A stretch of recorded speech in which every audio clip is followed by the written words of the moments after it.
63 साल के मोदी युवाओं के दिलों में राज करते हैं, लेकिन राहुल युवा होते हुए भी युवाओं से कनेक्ट नहीं करते। ये मोदी का करिश्मा है या फिर कांग्रेस सरकार की नाकामियों ने मोदी को यहां तक पहुंचा दिया है? देखिए रिपोर्ट।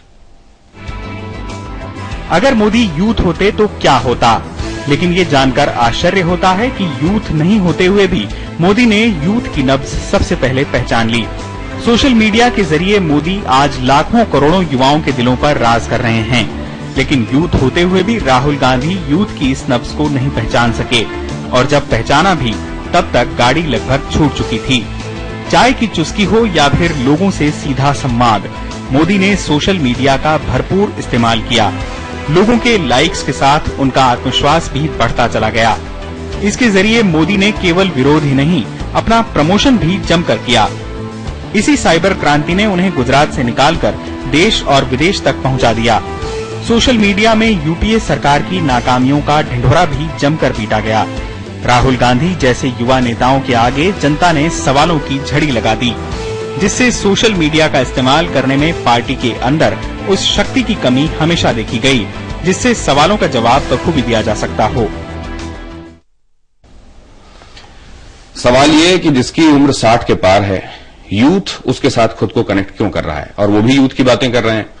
इसके पीछे सुषमा जी वजह क्या है? ये अक्सर बात होती है कि राहुल गांधी आइकन क्यों नहीं बनते, एज वाइज वो ज्यादा करीब हैं यूथ के, लेकिन क्यों कभी कोई अन्ना हजारे यूथ को अपनी तरफ खींचता है, कभी कोई जेपी 70 के पार होता है लेकिन वो अब यूथ को अपनी तरफ खींचता है, क्यों कोई और दूसरा युवा उस समय का लोगों को अपनी तरफ खींच नहीं रहा होता और इस समय मोदी बस हैं?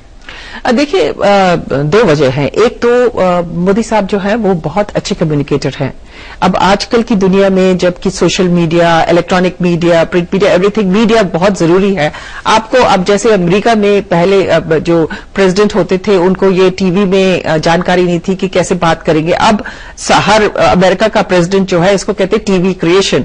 और आपको याद होगा कि ये जॉन एफ कैनेडी और निक्सन का जो बहुत ये प्रेसिडेंशियल इलेक्शन था, उस वक्त कह रहे हैं कि निक्सन क्यों हारा, क्योंकि एक टेलीविजन डिबेट में वो टीवी की डिबेट्स नहीं होती थी। तो जॉन एफ कैनेडी ने जब वो पाउडर डाल रहे थे उनके ऊपर, तो जॉन एफ कैनेडी ने कहा कि ठीक है पाउडर डाल दीजिए। निक्सन ने कहा आप पाउडर मत डालिए। उनको लगा कि ये बड़ा मतलब फेमिनिन सी चीज है मेकअप डालना। तो जब डिबेट में कैनेडी अच्छे लग रहे थे और निक्सन के ऊपर पसीना आया गर्मी की वजह से, और वो उनका मुंह गीला सा हो गया और वो शिफ्टी से लगने लगे। तो उन्होंने कहा उस डिबेट की वजह से, शक्ल की वजह से, मेकअप की वजह से ही लॉस्ट।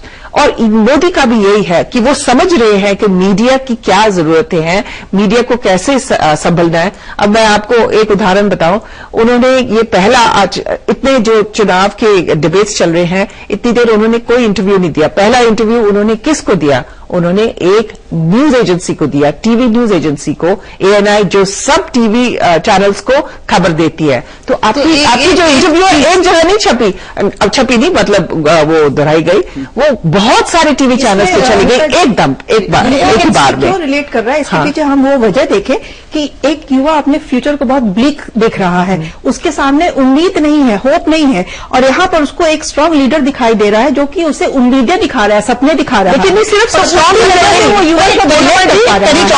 की बात नहीं है, स्ट्रांग लीडर की बात नहीं है। क्यों युवा उनके पास गए हैं? क्योंकि जैसे मैंने कहा, एक तो मीडिया की चीज है, क्योंकि जो युवा है अब टेक्नोलॉजी की तरफ जा रहा है।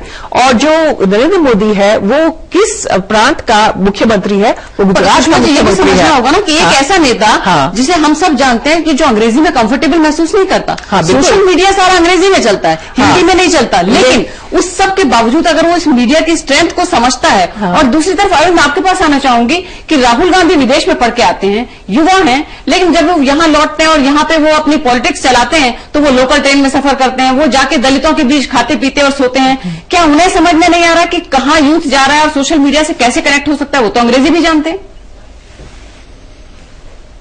देखिए, युवा है क्या? यूथ नंबर नहीं है। यूथ इज अबाउट एनर्जी, एक वाइब्रेंस है, एक्सपेरिमेंट करने की चाह है, नई चीजें इंक्लूडिंग टेक्नोलॉजी, इन चीजों को रीच आउट करने की कैपेसिटी है। ये युवा के कुछ फीचर्स हैं। और ये जब आप देखते हैं तो आपको मनमोहन सिंह भी नहीं दिखते, राहुल गांधी से भी ज्यादा आपको नरेंद्र मोदी भी दिखते हैं। तो जो कॉन्फिडेंस है ये भी युवा का फीचर है। तो ये सारी चीजें नरेंद्र मोदी को इमीडिएटली कनेक्ट करती हैं युवा के साथ, जो आज कोई दूसरा लीडर नहीं कर पा रहा है। तो मुझे लगता है युवा एक नंबर नहीं है, उससे कहीं ज्यादा ये फीचर्स है, और नरेंद्र मोदी ने इन सब चीजों का समावेश करके लेकिन ऐसी क्या बात रही है, क्योंकि जो बहुत यंग है। फैसल साहब, जब ये इंडिया अगेंस्ट करप्शन, उसमें यूथ का एक उबाल देखने को मिला, और उसके बाद दिल्ली की वो घटना रेप की, जिसके बाद वो जोश दिखाई दिया लोगों में कि अब किसी भी सूरत में लेकिन ये पूरी व्यवस्था बदलनी है, यूथ का बहुत बड़ा हाथ था उसमें। ये यूथ, लेकिन फिर जब ये नारे लगा रहा था कि राहुल गांधी कहां है, देश का युवा यहां है, राहुल गांधी कहां है, क्या वो डिसएंचेंट हुआ होगा? क्या उसको लगा होगा कि ये हम किस पे भरोसा लगा रहे थे, ये केजरीवाल, वो इंडिया अगेंस्ट करप्शन, वो लोगों के बुलावे पे आना, क्या ये